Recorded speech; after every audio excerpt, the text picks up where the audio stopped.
주는 또 이경 선생님 사모님 막제가 옮겨지는 바람에 다음 주에 못하게 돼서 오늘 아마 마지막이 될 것 같고요. 그 다음에 맨 마지막 토요일 날은 5주째는 저희 연말 막년회가 연구원에서 있어서 오늘이 아마 강연으로서는 마지막이 될 것 같습니다. 그래서 뭘 하면 좋을까 생각하다가 보살 사상이 뭔지 다시 한번 리마인드 해보는 게 좋을 것 같다 해가지고 보살이 무엇인가를 간략하게 한번 생각해 보는 기회로 삼으면 좋겠다 생각을 했습니다. 당연히 이 보살관념은 인도에서 시작할 때의 그 맥락을 한번 고려해 보자는 것이고, 그것이 현재 21세기에 지금 우리 한국 사회에서 우리 불자들에게 어떤 방식으로 다시 살아내야 할 건지는 그건 진짜 어려운 문제이겠습니다만은, 그러나 어떤 맥락에서 인도 불교에서 이러한 보살 관념이 생겨났는지를 한번 생각해 보는 것도 또 좋을 것 같습니다. 개인적으로는 사실 저는 인도인이 굉장히 개인주의적이라고 생각을 하거든요. 그리고 그리고 굉장히 거의 우리 전통 동아시아 사회에서의 우리 못지않게 굉장히 시족 관념이 굉장히 강한 문화였습니다. 그런데 그러한 문화에서 발생한 인도불교에서 어떻게 이러한 집단적인 이타성에 기반을 둔 이러한 보살관념이 발전되어 오고 하나의 아이디얼한 인간 유형으로서 발전해 왔는지는 참 기이한 현상이라고 생각을 합니다. 제가 독일에 갔을 때 거기서 슈리니바산 선생이라고, 슈리니바산이라면 보통 전통적으로 인도의 굉장히 유명한 브라만 계급이거든요. 그래서 이름만 해도 다 왔다 차례하면 또 역시 그것처럼 굉장히 브라만적인 계급에서 나는데, 이분이 유럽에 일주가 공부해 와서 자이나를 공부하고 본인도 자이나 또 신자고, 또 함부르크 대학에서 뭐 근대학 불교학 인도학을 가리키면서 하시는데, 이분이 항상 인도인이 갖고 있는 해탈 구제의 개인주의적 성향에 대해서 굉장히 말을 많이 해요. 프리바티시즘이라고 하는 말로서 오히려 그 해탈을 사적으로 개인화시킨다고 혹은 사유화시킨다고, 마치 재산을 사유화하는 것처럼 해탈도 사유화하는 경향이 참 인도 문화 전반에 걸쳐서 나타나는 현상인데, 거기에서 유일하게 다른 요소가 이 보살관념입니다. 이건 보살관념은 해탈을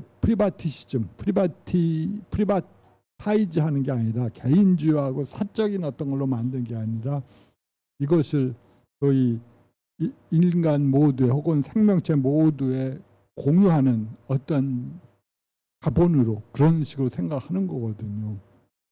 하여튼 이 인도 불교에서 이 보살관념이 어디서 생겨나는지는 하여튼 매우 흥미로운 겁니다.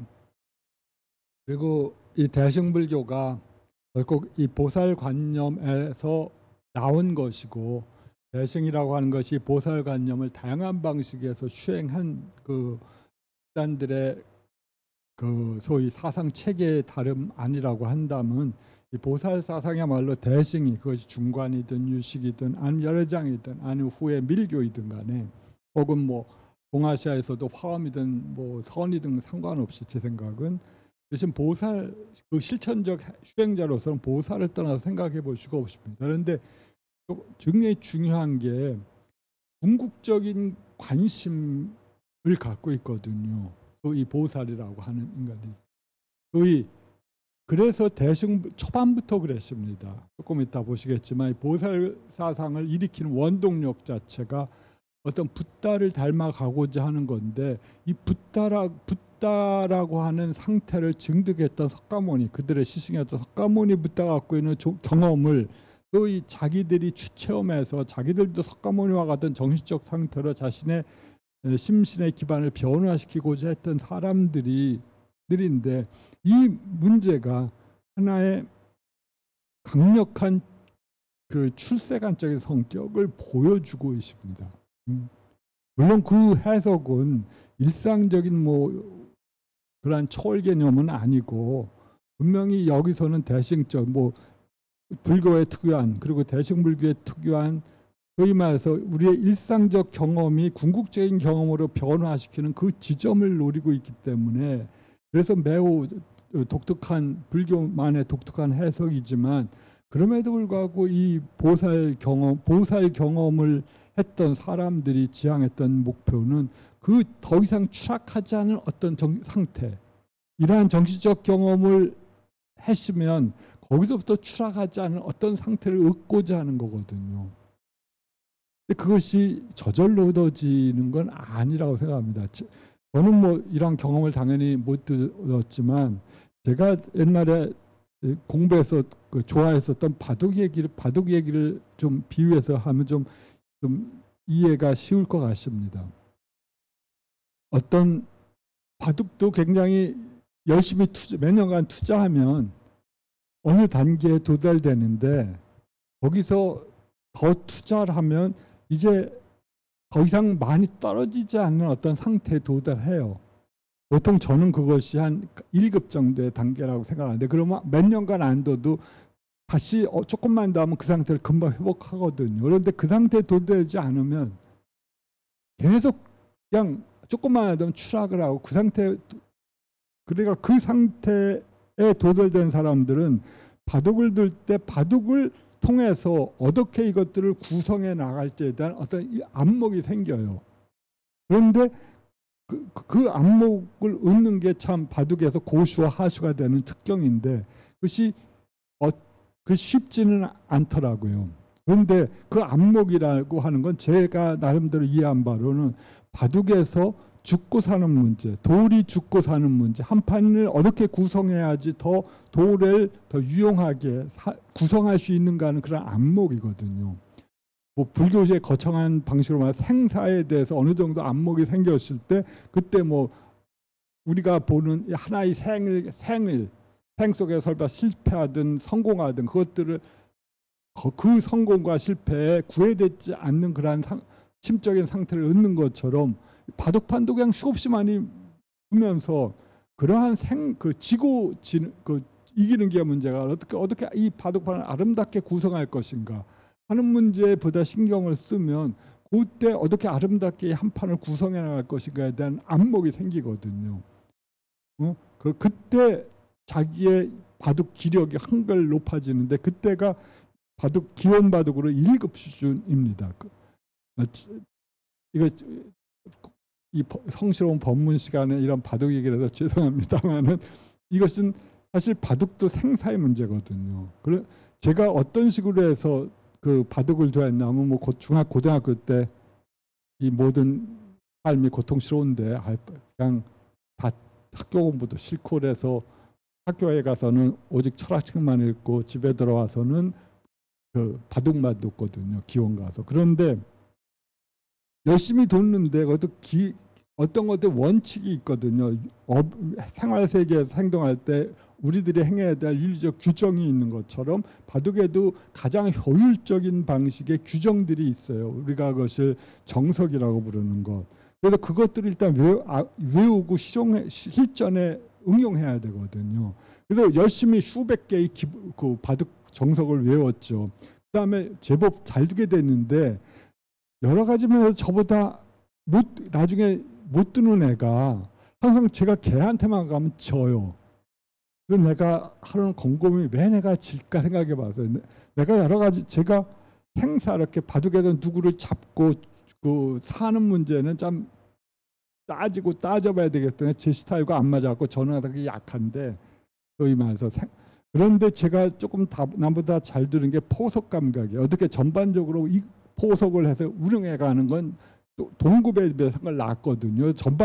후반까지는 잘 가는데 거기서 나중에 마무리를 못 해갖고 항상 많이 지는데 근데 그 친구를 만나면 제가 항상 져요. 그리고 제가 이렇게 포석을 해서 이렇게 딱 집을 만들어 놓으면 걔가 항상 그냥 야비하게 들어와 가지고 제 집을 다 싹 도려해 갖고 사니까 화가 나서 그러니까 그런데 그러면 제가 한때 그렇게 지다가 나중에 제 화 때문에 지기도 하고 그런데 나중에는 지다가 이런 생각을 해봤어요.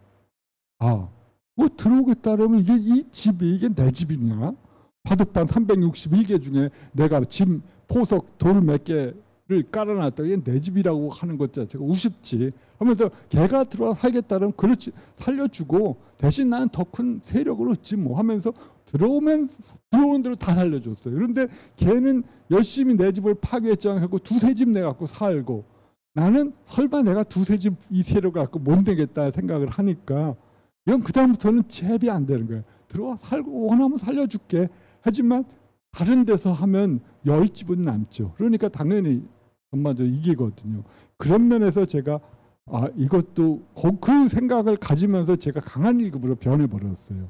그러면 그다음에 그들이 원해서 살고자 하면 나는 세력으로 덮어 이기고 또 너무 그거 하면 실리로 가지고 하면서 세력 그 바둑을 보는 관점 바둑도 그 생사거든요. 그리고 한판 전체도 우리 한생과 같은 것이고 하여튼 그런 생각을 했었는데 여기서도 마찬가지로 그 바둑처럼 우리도 한생을 보는 시각을 바꾸면 설사 여기서 한생에서 설사 승리해서 이기다 꼭대기에 올라간들 혹은 한생에서 설사 실수해서 나락으로 떨어져 갖고 나쁜 상태에 있든 간에 그 다음에는 더 복구하고 더 좋은 상태에서 왜냐하면 마음 자체를 바꾸니까요. 그러면서 더 복구할 기회가 주어지는 것 같아요. 것들이 불교가 업을 믿는 까닭이기도 하고 저는 업과 재생을 그것이 까르마의 법칙에 따른 것이고 저는 그걸 믿지만 일종의 저는 그것이 처벌 개념이 아니라 일종의 새로운 기회 개념으로 받아들이거든요. 패자 부활전이라는 개념으로 제가 농담삼아 말을 하지만 그런 새로운 기회를 또 주어지는데 일반적으로 우리는 전혀 새로운 기회로 받아들이지 못해요. 바둑을 어떤 사람은 똑같은 바둑을 그야말로 수백 판을 두는데 똑같은 마음 자세 갖고 두기 때문에 그 판을 똑같이 두고 똑같은 마음 상태 가지고 생사에 누가 들어오면 이놈이 내 집을 쳐들어와서 응징을 해야지 하다가 응징을 당해서 죽고 결코 바둑 발전하지 못하더라고요. 특히 나이가 가면 갈수록 그 어떤 안목을 세련화시키지 못한 한에서는 똑같은 바둑만 똑같은 마음 자세로 똑같이 지다가 결국은 똑같이 죽어요. 져요. 혹은 이길 수도 있겠지만 상대방도 똑같은 마음 자세로 하면 거기서는 오직 운일 뿐이에요. 누가 더 많이 마지막에 실수하느냐가 승패를 결정할 뿐이지 결국은 그걸 통해서 마음 자세를 레벨업 시켜가지고 보다 더 그걸 넓어가지 못하더라고요. 우리의 생도 일생도 마찬가지인 것 같아요. 그러니까 결정적인 그러한 단계의 경험을 하고 그것을 통해서 깊이 자기 자신의 마음과 생각을 변화시키지 못한다면 많은 경우 우리는 거의 똑같은 상태에서 그냥 생사를 그거하고 아마 내 생도 똑같을 것 같아요. 그러니까 우리가 불교를 공부한 이유는 그러한 기회에 다시 추락하지 않기 위하여 결국 한 찰나에서 마음을 바꾼다면 그리고 그 바꾼 의식 자체가 우리를 새롭게 진짜 깨어나게 했다면 그러면 그 내생에서의 우리의 경험도 우리는 그 깨어있는 경험을 통해서 내생에서도 다시 그 깨어있는 경험과 만나서 다시 그 세계를 바꿔나갈 수가 있거든요. 저는 특히 가장 큰 깨어있는 경험 우리는 구도자 보살에게 간다고 했지만 그 보살적인 아이디어가 우리로 하여금 깨어날 수 있게 만들어준 힘을 준다고 생각해요. 그리고 이 보살상은 나중에 설명드리겠지만 그 깨어나는 경험, 그 핵심적인 경험이 무언가를 알려줘요. 즉 추락하지 않는 경험, 과거의 상태에서부터 추락하지 않는 경험을 보여주려고 해요. 그 불태전이라고 하는 말로서 뭐 우리가 정형화된 방식으로 하는데 그것은 더 이상 그 심적 상태로 추락하지 않는 거거든요. 근데 그게 그 상태를 보살행의 출발점으로 삼았어요. 이 초기에. 그리고 그 추락하지 않았을 때 우리는 그리고 추락하지 않는 경험으로도 우리는 그때 나중에 말씀드려요. 그때 비로소 전생에 붓다가 그에게 휴기를 주거든. 예언을 해요. 너는 어느 날 어느 시에 누구누구라고 하는 이름에 붓다가 될 거다라고 하는 휴기를 줘요. 약속을 주는 거죠. 예언을 하는 거예요. 그런데 그 경험을 할 때 그 상태는 이 사람은 이제 수없이 많은 고통 속에서 윤회전생을 한다고 하는데 그 상태에서 더 이상 추락하지 않는다고 확신이에요. 저는 그 확신이라고 하는 것이 붓다라고 하는 이름으로 주어지지만 그 확신의 내적인 계기는 이미 그 사람에 의해서 이루어진 거거든요. 그 사람의 발심에 의해서. 그러한 추락하지 않는 것. 수없이 많은 재생과 재사가 반복된다고 하더라도 나는 이 상태에서 더 추락돼야 되고 왜냐하면 그는 명확한 비전을 봤거든요. 생명 속에서. 그러한 비전이 그러하여금 추락하지 않게 하는데 그것이 보살행에 있어서 결정적인 의미를 갖고 있어요. 하여튼 이 문제를 갖고 한번 말씀을 한번 드려볼까 합니다. 그리고 궁극적인 것에 대한 해석은 모든 학파들마다 다르기 때문에 그렇기 때문에 유식학파는 유식학파대로 열애장대로 뭐 중간대로 새로운 궁극적인 것에 대한 설명을 하지만 그래도 왜냐하면 궁극적인 것에 대한 우리들의 안목이 결국 우리들의 심적 상태를 그쪽으로 변화시키는 출발점이 되기 때문에 굉장히 중요시된 것이죠. 그렇지만 하여튼 뭐 그 단계로서의 이러한 다른 아이디어들, 뭐 발심이라든가 하는 아이디어는 모든 학파들에서 공유하고 있습니다. 대승이야. 그래서 오늘은 한번 뭐 1시간 정도 걸쳐서 보살이 어떤 방식에서 세워나는지 한번 다시 한번 뭐 리마인드 해보는 것도 좋을 것 같습니다. 예, 보살은 보리살타라고 하는 말의 약어죠. 그래서 이 음사로 보리살타라고 하는 건데 보통 의미상으로 뭐 가규정, 깨달음을 향해 나아가는 유정, 생명체라고 하는 말로서 직역을 한 거죠. 근데 어떤 또 다른 의미는 보리를 향해 용감하게 나아가는 자 또는 보리에 강하게 묶여 있는 자라는 의미를 아마 갖고 있습니다. 네. 보리를 향해 용감하게 나아가는 건 팔천송 반야경에서 보살을 말할 때 보살은 서원이라고 하는 두터운 갑옷을 입고 이 세계 속에 용감하게 들어가는 자로서 기술하고 있어요. 특히 그러한 사람을 보살 마하살이라고 기술하고 있거든요. 서원의 두꺼운 갑옷을 입고 마치 크샤트리아 무사계급의 이미지를 연상시키는데 그래서 그는 지도자가 돼서 자기뿐만 아니라 다른 모든 사람을 이 생사의 어두운 그 슈프에서부터 더 안전한 곳으로 이끄는 그러한 자로서 묘사되고 있습니다. 초기 팔천송에서. 네, 그리고 보리에 강하게 묶여 있는 자로서 보리살타라고 하는 말로 합니다. 자, 이 보살상의 기원은 뭐 당연히 그 외적인 측면에서도 오고 내적인 측면에서도 왔을 것 같습니다. 그런데 이 보살이라고 하는 단어 자체는 불교의 고유한 단어예요. 베다에는 나타나지 않는 단어입니다. 그러니까 굉장히 불교 내적인 어떤 인도 종교 일반이 갖고 있는 아까 슈리니바사 선생의 말을 빌었고 인도 종교가 갖고 있는 어떤 해탈의 사유화 프리바티시즘이라고 하는 말로 했는데 그것과는 전혀 다른 동기를 보여주고 있거든요. 이 보살상은 기본적으로 이러한 전혀 다른 맥락에서 나왔기 때문에 다른 맥락이라는 거, 인도 종교가 갖고 있는 일반적인 구조론적 성격과 다른 측면을 보여주기 때문에 이것이 어떠한 다른 외적인 요소로부터 불교가 영향을 받았고 성립했다고 하는 사실을 지적한 사람들이 많았어요. 특히 페르시아 종교로부터의 영향, 불교의 삼신사상 있지 않습니까? 네, 거의 법신, 보신, 화신이라고 하는 삼신 사상과 또 페르시아 종교, 조로아스터교의 삼위일체설과의 관련성. 뭐 삼위일체는 그 페르시아 중에서 다시 그 기독교로 전해져 갖고 삼위일체로 나아간 거라고 하는 지적이 있지만 어쨌든 이러한 페르시아 종교로부터의 영향도 지적되고 또는 서사시, 인도의 유명한 서사시가 마하바라타라고 하는 게 있거든요. 10만 개의 긴 그 개성으로 이루어진 식구인데 서사시인데 여기서 이 마하바라타의 유명한 그 바가바드기타에서 소위 헌신의 요사, 헌신의 요가, 행위의 요가, 지혜의 요가라는 게 있습니다. 특히 헌신의 요가는 그야말로 어디에 헌신적으로 강력한 믿음을 통해서 궁극적인 그 크리슈나에 대한 믿음을 통해서 해탈하겠다고 하는 그러한 아이디어를 나타내겠죠. 그리고 그걸 통해서 뭐 행위를 통해서 이 세계에서 그야말로 어떠한 집착하지 않는 행위를 통해서 우리는 이 우리의 사회적 의무를 다하고 그걸 통해서 우리는 그 의무를 통해 다하고 그 의무의 충족을 통해서 크리슈나의 지도를 받아서 해탈한다는 그런 종류의 아이디어들은 굉장히 비불교적이지만 보살적 아이디어와 유사한 점이 많거든요. 그래서 이러한 것부터 왔다고 하는 점도 지적하고 있습니다.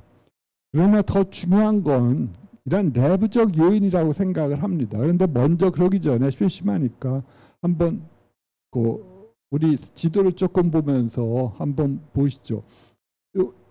요것은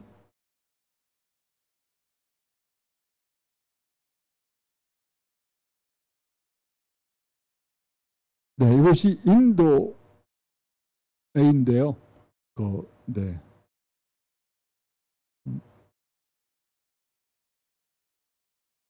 요거 인도 베딕 시대고 여기를 보죠.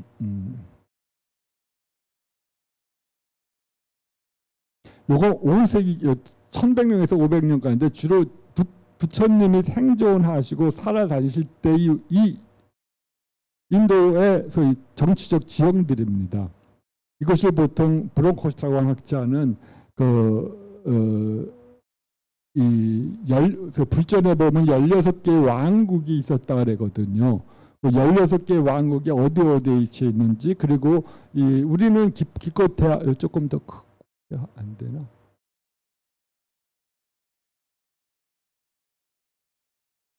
좀 괜찮죠?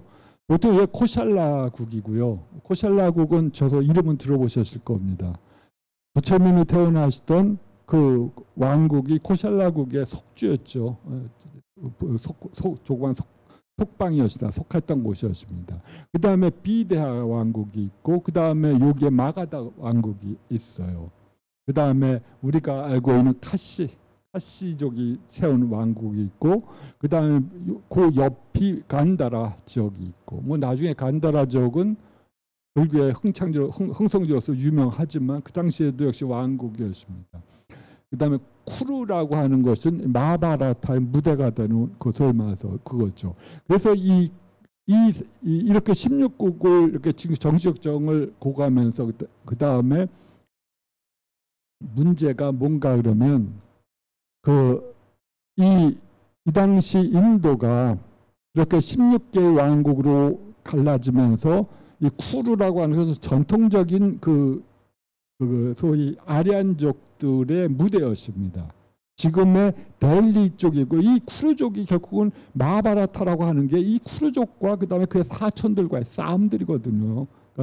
그래서 누가 더 땅 따먹게 하고 왕국을 뺐느냐를 그걸 갖고 하면서 그걸 모태로 해서 10만 송의 대서사시가 나타나고 그중에 일부가 인도인들이 가장 좋아하는 바가바드기타라고 하는 것이 거기서 나타나는 게 크샤트리와 소위 헌신의 요가, 행위의 요가, 지혜의 요가라고 하는 건데 이 쿠루족이 있던 것은 지금의 델리 북쪽입니다. 그런데 우리가 지금 문제 삼고 있는 것은 겐지지강 중류 지역이에요. 그러니까 간다라 지역에도 더 점차적으로 펀잡을 거쳐가지고 이 쿠루족까지 오면고 그 다음에 부처님이 활동하시던 무렵에 이 겐지지강 무역으로 왕국들이 성립이 되어 있었어요. 네? 그것이 지금 코샬라라든가 뭐 카시라든가 등등의 왕국들입니다. 그래서 이 브론코스트라고 하는 학자는 재미있는 가설을 세웠습니다. 아련족들이 들어왔을 때에 아이디어는 소위 그들은 브라만 카시트제도를 갖고 있으니까 브라만, 크샤트리아, 그다음에 바샤, 슈드라고 하는 계급을 확고한 그 사회적 지도로서 점차 형성해 가고 있었던 것이고 있었던 무렵인데, 반면에 부처님 시대를 보면 우리가 항상 관용적으로 사문과 바라문이라고 하는 표현을 합니다. 사문들 전통은 뭐냐 그러면 그러한 종류의 사회적 질서로부터 벗어난 것이거든요. 이들은 스스로 어떤 카스트에 속하지 않는 자라고 생각을 했습니다. 그런데 이러한 종류의 아이디어가 전통적인 아리안족 사회적 모델을 갖고는 도대체 발생할 수가 없는 거 아닙니까? 이 아리안족 사회는 강력한 소위 말해서 이 지역화에 의거하고 이 지역은 각각 계급과 혼인과 그 직업의 차이를 통한 강력한 그 카시제도로 구성되어 있었거든요. 어떤 요소가 들어와도 이 카시제도는 흔들리지 않습니다. 적어도 그들이 전부 죽지 않는 한.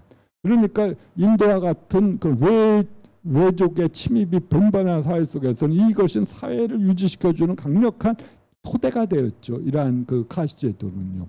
어쨌든 간에 이러한 종류의 아리안족들이 갖고 있는 그러한 종족을 중심으로 한 카시제도가 저도에서부터 분명히 이러한 사문계급도 슈라마나라고 하는 것이 발견될 수 없었을 텐데, 이 슈라마나도 어디서 나왔을까 할 때 이들은 이 브롱코스라고 하는 학자는 그레이터 마가다라고 하는 가설을 써가지고 대마가다라고 하는 이 중류적 겐지 마가다로부터 시작해서 이 지역들이 그 위에 겐지강을 따라 형성된 이 전통적인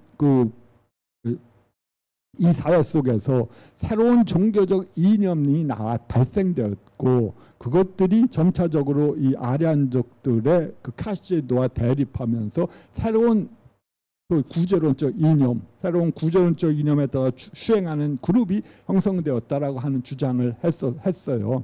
그것들이 우리가 인도 소위 사문들, 우리가 슈라마나들이라고 불리는 사문들이 어떤 방식에서 나왔는가를 설명할 때 매우 흥미로운 가설인데, 하여튼 그때 이들이 부처님의 코샬라나 마가다라든가 그 다음에 카시라든가 요 안가까지 포함해서 이렇게 매우 평생 동안 이런 지역을 거의 돌아다니셨거든요. 설법을 하셨는데, 사실 우리가 생각을 해보면 약간 조금 시간이 너무 지나치는 것도 같지만, 사문계급이라고 하는 것이 사실 부처님 보고 어떤 사람이 비난을 했던 적이 있거든요. 부처님이 설법을 할 때 그 지역의 촌장이 너희들은 뭐 하는 자들인데 일도 안 하고 이렇게 남의 의존해서 먹고 사는 기생충이라는 말은 물론 안 썼지만, 너희들이 일도 안 하고 생산도 하지만 남에게 의존해서 먹고 사는 그런 거라고. 그래서 그러한 자들이 가리키는 종교를 우리는 믿지 않는다라고 아주 강하게 비판하는 적이 있을 때, 부처님이 거기서 우리들은 그 사람 농부니까 농부의 마음이라고 하는 밭을 갖고 마음이라고 하는 밭을 어떻게 가는가 하는 걸 가지고 비유해서 설명하면서 그를 강복시켰다는 얘기가 나오는데, 이러한 비난에서도 알 수 있듯이 어떻게 이러한 사회적 산업 활동에 참여하지 않으면서 뭐 농업이든 상업이든 어떻게 그러한 집단들이 이 사회에서 소위 이스터블리시 될 수가 있었는지가 참 놀라운 얘기 아니겠습니까? 어떤 다른 문화에서도 그러한 흔적은 찾아볼 수 없어요. 찾아볼 수 없다는 건 좀 어폐가 있지만, 적어도 이것이 사회적으로 존경받거나 사회적 주류 이념으로 발전하지는 않았습니다. 물론 우리는 나중에 그리스에서 비슷한 흔적을 보게 됩니다. 피타고라스가 한 1000명의 제자들과 함께 그런 유행하는 자들이었거든요. 그래서 어떤 거기에 속하지 않고 이렇게 자유로운 무리를 이끌면서 했다고 하는데, 이들이 이 사문이라고 하는 계급들은 그런 정치적 어떤 특정한 국가에 속하지 않았어요. 그리고 초기 불자를 보면 많은 경우 한 1000명이나 되는 그 사문들이 한 스승을 따라서 돌아다녔다 그러거든요. 1000명의 젊은이들이 돌아다니면 왕들도 약간 무섭지 않았겠어요. 저놈들이 언제 기껏해야 왕궁을 지키는 게 군사 200명밖에 없을 텐데 저놈들이 몽둥이 들고 들어와서 나를 쫓아내고 왕노릇 하면 어떡할까 겁이 날 만도 한데, 왕들은 그런 걱정을 하는 것 같지는 않습니다. 저들은 출세관, 소위 말해서 이 세계에 관심을 갖고 있는 자들이 아니다라는 생각을 했던 것 같아요. 어쨌든 간에 그러한 사문 계급들이 이 당시에 종교적 이념을 실천하는 자로서, 새로운 종교적 이념을 실천하는 자로서 등장을 했던 것 같습니다. 네, 그래서 이것들이 성립하고, 그래서 본의 이게 그레이터 마가다라고 하는 건데, 그 다음에 이러한 왕국이 걸쳐서 그 다음에 문제가 이때가 아쇼카 왕의 지배권이 미쳐던 시대였거든요. 제가 이걸 보여드리는 건 보살상과 관련이 있기 때문입니다. 그러니까 아쇼카 왕은 지금의 거의 인도 대륙 전체를 통일했어요. 위대한 정복 왕이었죠. 거기서 우리가 알고 있는 많은 유적들에서 아쇼카 왕의 비문이 생겨져 있기 때문에 아는데, 이렇게 큰 왕국은 거의 나중에 18세기 때 영국의 지배 때나 가능합니다. 그 전까지 어떤 인도 왕조도 이렇게 큰 나라를 통일시킨 적이 없어요. 자, 그럴 때 문제가, 제가 이걸 보여드린 거, 이 무렵 때 보살관념이 등장하기 시작을 합니다. 이때. 그러면서 보통 이 보살관념을 가장 잘 나타내는 본생담이 대략 기원전 3세경 이때부터 시작을 해갖고 기원 후 3세경까지 대판찬이 되거든요. 그래서 그것들이 나중에 수집이 돼서 본생담이라는 텍스트로서 그 빨리 3장 속에 편입이 되는데, 이때가 그러니까 인도 정치의 그거였죠. 뭐 아쇼카 왕은 당연히 알지만 뭐 불교와 자이나교 사문 전통을 굉장히 후원했던 왕이었습니다. 그리고 그 자신도 왕궁에서 채식을 실천하려고 노력했다고 할 정도로, 그리고 남에게도 강요했다 그래요. 고기 먹지 말고 채소 하지 말라. 그러면 당연히 반발이 있어가지고 나중에는 조금 타협했는데 그 정도 인물입니다. 그런데 이 왕조가 280에서 220년까지가 이 마우리아 왕조, 이 아쇼카 왕이 지배했던 무렵입니다. 220년에, 기원전 221년에 그가 죽은 후에 왕국은 약화되고, 기원전 180년경에 그 마우리아 왕조의 장군이 쿠데타를 일으켜서 마우리아 왕조를 없애고 새로운 왕조를 만들었습니다. 그것이 바로 슌가 왕조라고 하는데요. 자,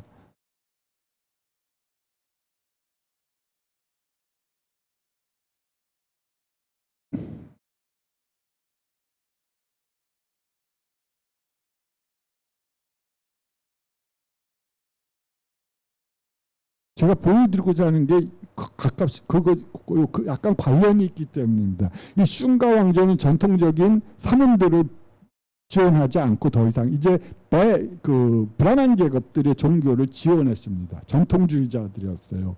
그런데 여러분들이 보시면 알겠지만 그 거대한 마우리아 왕조의 영역에 비해서 극히 일부입니다. 일부만이 겐지강 중류 지역만을 지배하는 북부의 왕국으로서 남아 있었어요. 그러니까 이 슌가 왕조가 대략 기원전 180에서 기원전까지 지배하는데 얼마는 못 가십니다만, 그때 이 시기의 혼란상에 대해서 이렇게 말을 합니다.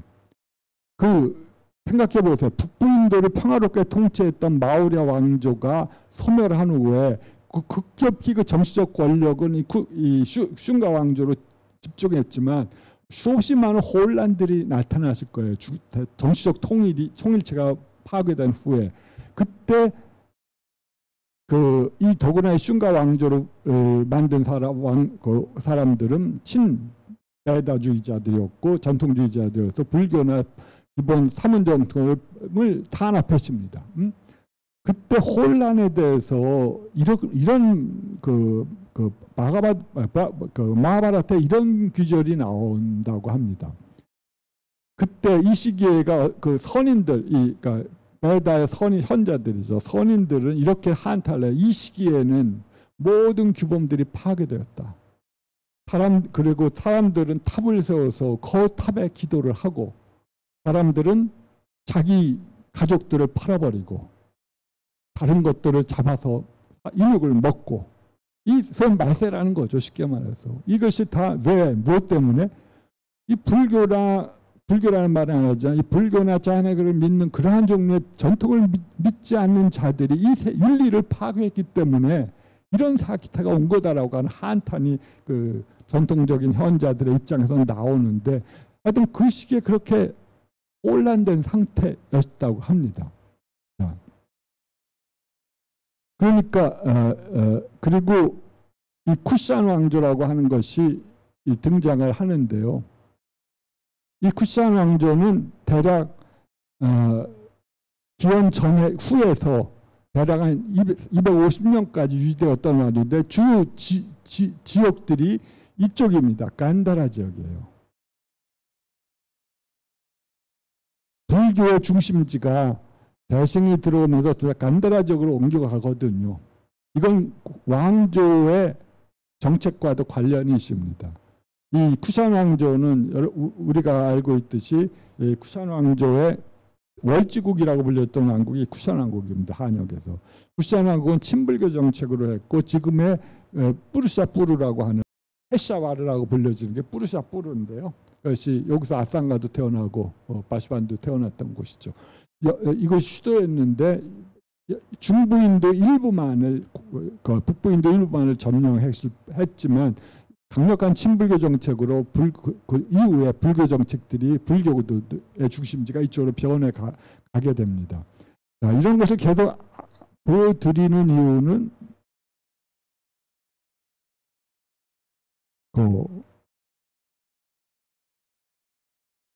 어떤 정책과 관련이 있을까요? 이것이 그리고 굽타 왕조라고 부릅니다. 인도 중세의 문화의 황금 시기를 열었던 게 굽타 왕조인데요. 대략 320에서 550년까지 이 시기에 세친과 무차 그다음에 대승 유식학파가 번성했었던 시대입니다.